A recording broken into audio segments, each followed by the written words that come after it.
back with her second book, Looking for Aurora. Please welcome Zainab Boladale to the 6 o'clock show. Yes. Woo! Welcome, Zainab. And it's your first time ever on the 6 o'clock show. show. So thank you very much for having me. I'm delighted to be here today. Thank you. We hope we don't disappoint. Tell us all about this story, Looking for Aurora. So Looking for Aurora is my second YA fiction novel, and it's centered around the character of Aurora Coochie. And I kind of started this book in a podcast setting where she's being asked about why she's so confident at such a young age. She's 13. She's one of Ireland's biggest influencers. And we quickly find out from this interview that actually most of her career is being pushed on her by her momager, as I've dubbed it in the book, or her mother, Tolu Coochie, who was a failed model. So she's projecting her desire for success onto her young teenage daughter. And we quickly learn that her teenage daughter actually is realizing she doesn't want this. She's kind of really tired about, constantly having to perform on camera for her following. And we kind of learn through her story that she's trying to almost break out of this persona and find her own identity. Yeah. So there's very important messages as well in this too, because to the outside, her life looks perfect, but it's actually not. It's all so good back home, and she's under a lot of pressure. So do you think it's very important in this book as well to have those very important messages to get to reach young people as well? Yeah, so in this book, I wanted to kind of show that not everything we see online is actually the reality behind the scenes. So with this book, I was actually coming across a lot of content from younger people who, back in the 2010s, when family channels were on the rise on YouTube, they were coming out and talking about how now that they're older and a bit more aware of how much of their persona or their image is being put online, that they actually wish that didn't happen.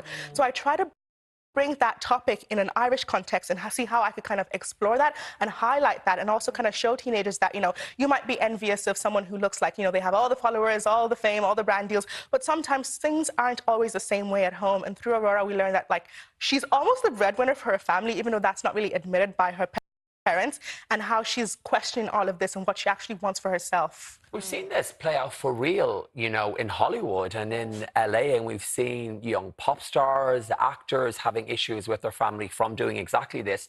What inspired this story? Where did the idea come from for you? I think it's just that. It's kind of the content I was seeing coming on YouTube and TikTok, from young people specifically who are now maybe 17, 18, and they're looking back on their lives and they're realizing, I've been embarrassed all my life to be able to, for other people to be able to see what I looked like as a child, or me in my nappy, or things like that. So I just wanted to kind of highlight that in this book. But specifically, I think for me, I was also thinking about how, because in this book I talk a lot about internet safety and how the people we're talking to online may not be the people that we think we are. And that kind of comes up in Aurora's story, where she realizes this guy that she likes is actually not necessarily the same age as her, which is a very, it's a touchy topic. But again, how even someone who is a famous influencer can also be catfished. But I think that also stands true not just for young people, but also for adults. As well. So I just wanted to highlight some of these points that, social media, it's fabulous, it's great, but also there are points that we still need to have conversations about here. I think with social media, well, for me personally, it's almost like the best bits of my day. Highlights. And some people may only see 2 or 3 minutes of your day in 24 hours.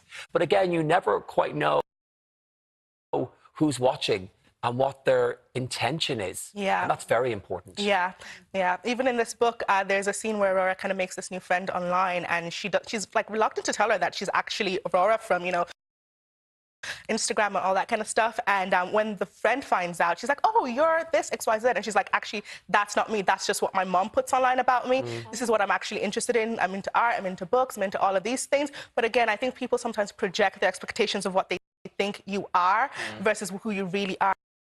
And I just wanted people, specifically young people, to be able to decipher that and also take away from that and think about it in the way they might have parasocial relationships with people online.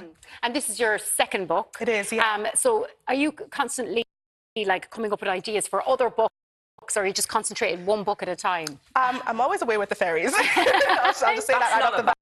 It's not a bad thing at all. Huge imagination is just great. Yes. So I'm always thinking, oh, what if, all that kind of stuff. So I do tend to just kind of jot down my ideas. If you look at my notes app, it's just absolute madness, because I'm just thinking about, oh, what if. So I do write down my ideas, and I'm always thinking about stuff but sometimes there's a story that really feels like, actually, I want to sit down properly and work on this and see where this could go. So from like thinking about the idea to actually writing it down and like thinking about how I want the whole story to go, that could take a couple of months because creativity is not linear, you know. You come back and something sticks out, and that's kind of how I approach my ideas. Yeah. Now, from books to television, you've been working on Nationwide. I love that show since 2019. What's the best part of being part of that team for you?